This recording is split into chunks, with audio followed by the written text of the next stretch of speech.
Hello, everyone. President Trump will participate in a roundtable to hear stories of families positively impacted by law enforcement that will be taking place shortly after this briefing concludes. The president stands with our police officers, our men and women across this country who valiantly patrol our streets and protect our citizenry.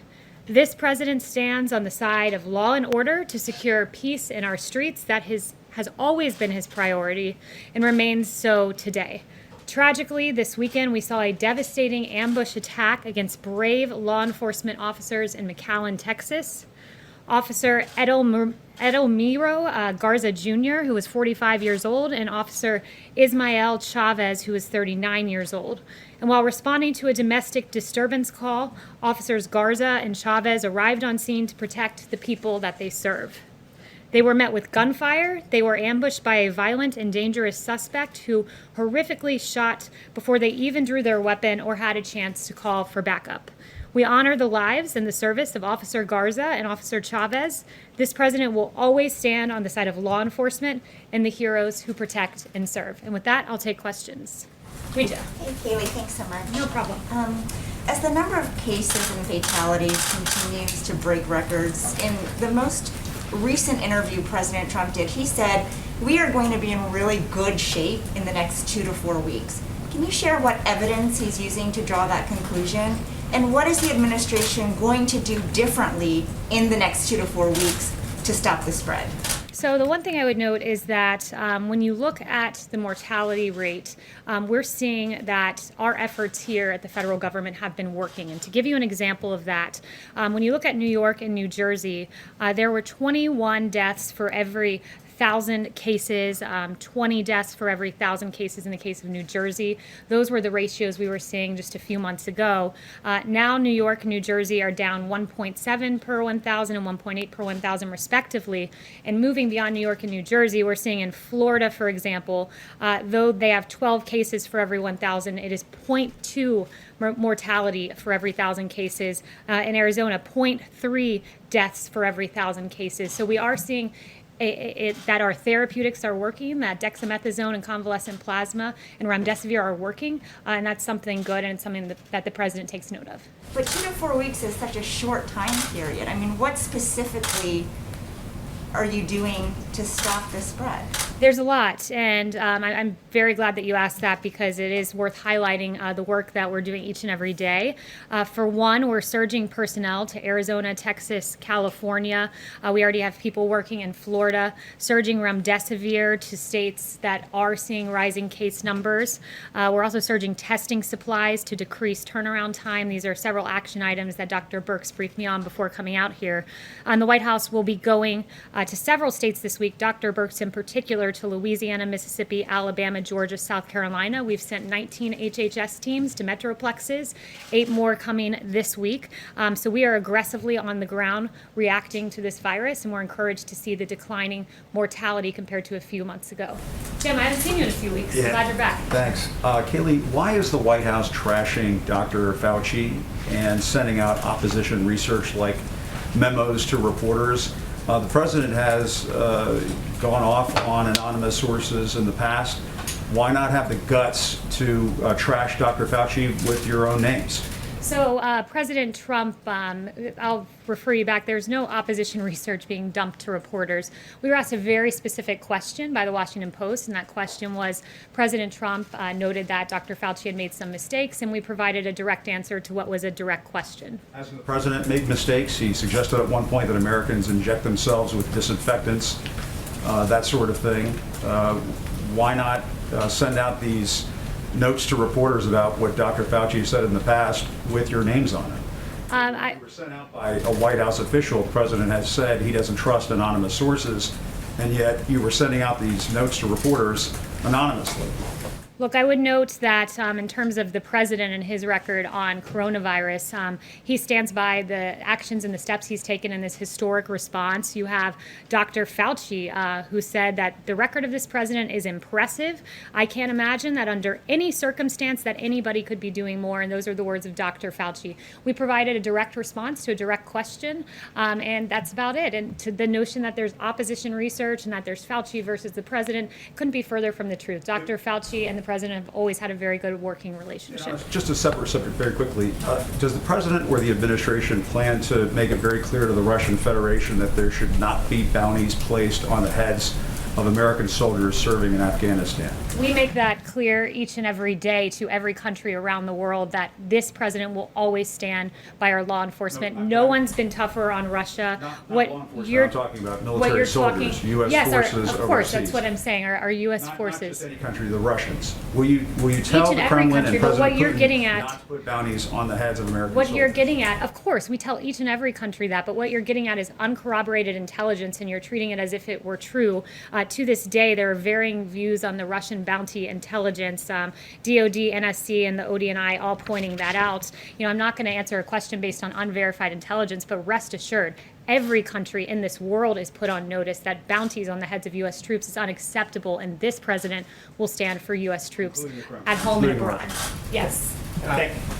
Thank you, Kayleigh. You mentioned a quote from Dr. Fauci, another quote from him. When you compare us to other countries, I don't think you can say we're doing great. Is there any reaction to that from the White House? When you compare us to other countries, we have the most testing in the world. When you compare us to other countries on case fatality rate, other industrialized nations, we're very low and beating most countries, if not all, in Europe. So we're doing a lot on the world stage, a lot right. Noted that we were supposed to have a ventilator shortage, and as it turned out, the U.S. actually sent ventilators all around the world. So the U.S. response has been historic, and by several metrics, including the three I just mentioned, we're beating the rest of the world. Anthony Fauci. Thank you, Kayleigh. Could you just clarify the scope of Roger Stone's clemency? A federal judge is asking for this. Does it only apply to prison time, or does it also include the 2-year period of supervised release? I don't have the exact details for you on that, but I can follow up. What I will say is that the Roger Stone clemency was a very important moment for justice in this country. You had a completely bogus Russia witch hunt that found nothing, and in order to justify the waste of taxpayer dollars, you had Robert Mueller charging people with process crimes, and it's really curious to me that with Roger Stone, you know, he's charged of false statements, but McCabe was charged of false statements, lying to federal investigators. Brennan, false statements to Congress. Clapper, false statements to Congress. But last time I checked, they didn't have 29 FBI agents wearing tactical gear, showing up at their house in a pre-dawn raid, wielding M4 rifles, sweeping across their lawn, as happened to Roger Stone. They didn't have 4 agents using battering rams, breaking down their front door over false statements. And they didn't have helicopters hovering over their houses and 2 police boats that roared up. Instead, McCabe and Clapper and Brennan and these guys are given lucrative contracts, books, contributorships. So there are really 2 standards of justice in this country, as Adam Schiff noted. Fortunately, he doesn't have the facts to back up the way he meant that term. Mario? One more question, if I could. The president retweeted something this morning implying that he believes that he retweeted something saying that the CDC is lying about the coronavirus in order to hurt his chances of getting reelected. Does the president believe that the CDC is lying about COVID-19? The president, with his intent in that retweet, expresses displeasure with the CDC, some rogue individuals leaking guidelines prematurely. You had a 63-page plan that was leaked prematurely. He believes that that misleads the American public when there are planning materials released that are not in their fullest form and their best form. So that's what he was getting at. But overall, the notion of the tweet was to point out the fact that when we use science, we have to use it in a way that is not political. When you had 1,300 health experts sign a letter not to condemn large crowds of protesters, but some same health experts say churches need to stay shut down, or lockdown protests somehow don't get the same First Amendment rights as the protest that we saw in our streets. We need to use science, lean into science, but not use it and cherry pick it to fit whatever our particular political persuasion is. So he has confidence in the CDC? He does. Mario. Thank you, Kayleigh. Given what we're seeing in Florida with the cases rising, is the president anticipating a scaled-down version of the convention next month? And if so, is that something that he would be content with? That would be a question for the campaign, but we still plan to move forward with the convention here at the White House. But for particularities, I would point you to the RNC and to the campaign. Yes, Just to close the loop on Dr. Fauci, does the president still appreciate the advice that he gets from him? Certainly. Dr. Fauci is one of many on the task force who provides advice. And I would note, Dr. Fauci is an epidemiologist, an infectious disease expert, and he provides his opinion there. You also have other experts like Dr. McCann's Katz, who are behavioral health experts who provide opinions about the holistic health of the child, and she's been a voice for reopening schools and the damage long-term lockdowns can do. You have Dr. Mustafa Salawi, who's working on the vaccines. So there are a number of scientists who are experts in various issues and various specialties, but the president takes the full opinions of the task force and the varying opinions sometimes and moves forward in a way he thinks is best for this country, like he did with the China travel ban. Secondly, Kayleigh, the travel ban with Canada expires in about a week. Is that going to be extended? Or are you talking with Canada about that? So no announcements now for our plans with Canada. Yes, Arizona has more new cases of coronavirus than any country in the world, more than the European Union as a whole. So isn't by that metric the United States not doing as well as other countries in handling this? No, because when you lead the world in testing, that means that you identify more cases. Deaths are starting to And rise. I would note, well, you talk about deaths. I can give you that particular information, which Dr. Birx gave to me before running out here, which is in Arizona, you have 17 cases per 1,000 population and 0.3 deaths per population, which means our therapeutics are working, and we're in a better place today than we were before. Shirley Bird, a school teacher in Arizona, died, however, when she was following all the rules. She wore a mask, she wore gloves, she was teaching summer school, she got it, died.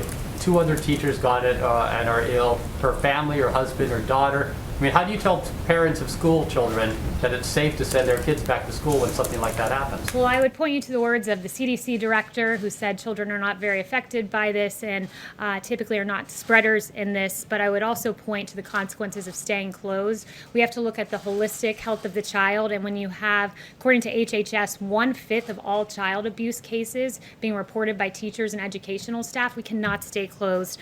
When you have DC Family Child Agency talking about a 62% decrease in abuse cases being reported, you cannot stay closed. When even the AAP, American Academy of Pediatrics, talked about morbidity and mortality if schools stay shut down, and 70 to 80% of children with mental health diagnoses receive their care in schools. The consequences are grave if we stay shut down. And there's a way for essential workers to go back to work just as our meatpacking facilities did, just as you all in the media are essential workers. We believe our teachers are as well.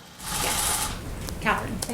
Thanks, Kayleigh. The administration has said that the goal of maximum pressure is to force Iran back to the negotiating table so we can get a better deal. Is that still the goal of maximum pressure? And in light of the reported new trade and military partnership between Iran and China, what evidence is there that the policy is succeeding? I have no information today to update you on our Iran relationship, which stays the same today as it has been. Yes, Daniel. Hi, Kayleigh. I have 2 quick questions. President Trump's former chief of staff, Mick Mulvaney, who still has a role in this administration, he said in an op-ed today that we still have a testing problem in this country and that he and his son have to wait for 5 to 7 days for results. If even President Trump's former chief of staff levels this criticism, doesn't that indicate we do have a problem with testing? Do you have a reaction to his op-ed? Yeah, our reaction is that we've tested, we lead the world in testing. We've done more than 40 million tests. That's an extraordinary number. Admiral Joie gave us an update yesterday that on Friday we did over 800,000 tests. We tripled, quadrupled the number of tests. This is his exact quote. We also have 12,000 retail test sites that are there, and we're surging testing in basically every specific county that's having a problem. And Dr. Birx was just walking me through pooled testing, which will be a way to process tests at an even faster rate. So leading the world in testing, I would say, means we're doing a pretty good job. Does the president have a reaction to the Washington Redskins dropping their name today? Yeah, it's a good question. I haven't talked to him since the specific announcement's been made. I have talked to him, but not specifically on that. But last week, his tweet made it clear that these teams name their teams out of strength, not weakness. And he talked about the Washington Redskins and Cleveland Indians looking at changing their their names, and he says that he believes that the Native American community would be very angry at this, and he does have polling to back him up. There was a Washington Post poll from a few years ago that 90% of Native Americans say they're not offended by the name. It is reflective of a 2004 poll, and the Washington Post notes that many of these Native Americans voiced admiration for the team name, like Barbara Bruce, who said, "I'm proud of being Native American and of the Redskins. I'm not ashamed of that at all. I like that name." Gabrielle Nez, another 29-year-old from the Navajo community, "I really don't mind it. I like it." And there are several other comments like this in the Washington Post. Kayleigh. Deborah. Thank you, Kayleigh. I have a question myself, and then as a principal, I'd like to ask a question from a news organization that can't be here because of social distancing. My question. In February, when he was in Las Vegas, speaking to Hope for Prisoners, the president said he didn't want to use his pardon power on Roger Stone because he thought he could be exonerated. That didn't happen, and the president commuted a sentence. During the same event, the president said that he might give a full pardon to John Ponder, a convicted bank robber who served his time, turned his life around, and started Hope for Prisoners. Is there going to be a pardon for John Ponder?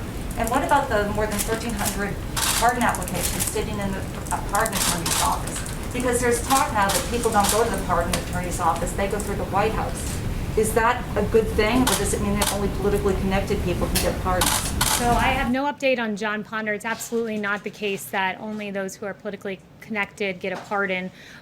This president is the president of criminal justice reform. This president did the First Step Act. This president has fought for those who are given unduly harsh sentences more than any Democrat who liked to talk about it but never actually did it. And in fact, when you compare the pardoning record of this president with past presidents, it's quite striking that this president's given 36 pardons and commutations. President Obama gave 1,927. And when you look at the nature of some of the pardons given, let's say under President Clinton, you talk about politically connected pardons. We can't get more politically connected with pardons than pardoning your brother, Roger Clinton, as President Clinton did. Susan McDougal, one of your associates who was pardoned for her role in Whitewater. Mark Rich, who gave $450,000 to the Clinton Library, or at least his wife did, donated $1 million to Democrat campaigns, and then he gets a pardon from President Clinton. And notably, a lot of these pardons were when he was going out the door. So this president's used it sparingly and instead focused on criminal justice reform, helping to rectify racial disparities in our sentencing. And Clinton and Obama appears did a whole lot of pardoning, and in some cases politically motivated, it seems, but didn't do a whole lot to help the innocent people who have served their time and been given unduly harsh sentences. I have a follow-up for someone who asked me to ask a question because of social distancing. This is from Jackson Richmond of the Jewish News Syndicate. What's the president's stance on Israel planning to apply sovereignty to parts of the West Bank and to Democrats? From Nancy Pelosi to AOC, who warned that such a move would undermine U.S. national security and the U.S.-Israel alliance. So I have no update today on the current status, but just other than the president has been a strong supporter of Israel. Chris. Thanks, Kayleigh. We're coming up on the 3-year anniversary of the president tweeting he banned transgender people from the military in any capacity, which led to the policy currently in place. Last week, a group of 116 lawmakers led by Congresswoman Del Bene wrote to the administration urging them to lift the policy. Would the president reconsider the policy? I haven't talked to him about that specific policy, but this president is proud that in 2019, we launched a global initiative to end the criminalization of homosexuality throughout the world. He has a great record when it comes to the LGBT community. The Trump administration eased a ban on blood donations from gay and bisexual men, and he launched a plan to end the AIDS epidemic by 2030. So we're very proud of our achievements. The ban on John. transgender people in the military is still in place. We have a Supreme Court ruling that anti-trans discrimination is a form of sex discrimination. We have an estimated 14,700 people in the military who identify as transgender. We have a poll showing upwards of 70% of Americans support transgender service. And we have major medical and psychological groups saying there's no problem with transgender people in the military. So what is the reason for having the policy currently in place? I have no updates for you, but several of the events that you cited, like the Supreme Court ruling, I would refer you back to Justice Kavanaugh, who said we are judges, we're not members of Congress. Instead of a hard-earned victory won through the democratic process, today's victory is brought about by judicial dictates. So we'll always stand on the side of correct statutory interpretation. Thank you. Yes. Kayleigh, thank you very much. Can you really say that the rise in testing accounts for the rise in the number of cases? because the percentage of those testing positive has risen sharply. Yeah, so I would say to this, as we've always said, that there would be embers, there would be fires. So we readily acknowledge the embers and the fires that are around the country, but we also note that it's logic, basic common sense. When you're testing more than any country in the world, you're going to identify more cases. We've tested more than 40 million. That means we will identify more cases. But when you see the fact that mortality has come down per 1,000 population in a way that it was not months ago in New York and New Jersey, it means that we have become very adept at our therapeutics and our ways of finding people in communities rather than in hospitals, catching things early, and moving forward in a way that we know how to aggressively attack this virus and keep the American Follow up with the travel ban. No. Just can I ask you on the travel ban? Sure.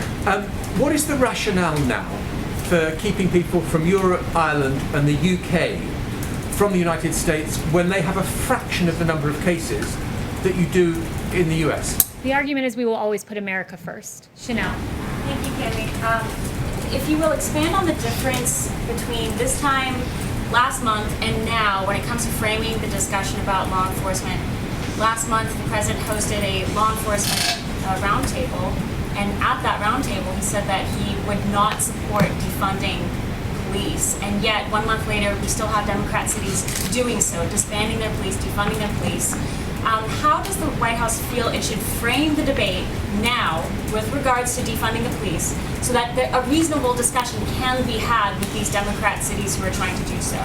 Yeah, it's a very good question. We know that in Los Angeles, when they announced that they would be defunding their police department by $150 million, they basically immediately after saw a 250% increase in homicides. When you have people out there like Representative Ilhan Omar saying we have to completely dismantle the police and police are our cancer, this is not how we should be talking about our heroes. You have, most egregious of all, really, Congresswoman Alexandria Ocasio-Cortez saying defund the police means defund the police. She criticized, of course, the announcement of $1.5 billion being taken down from NYPD.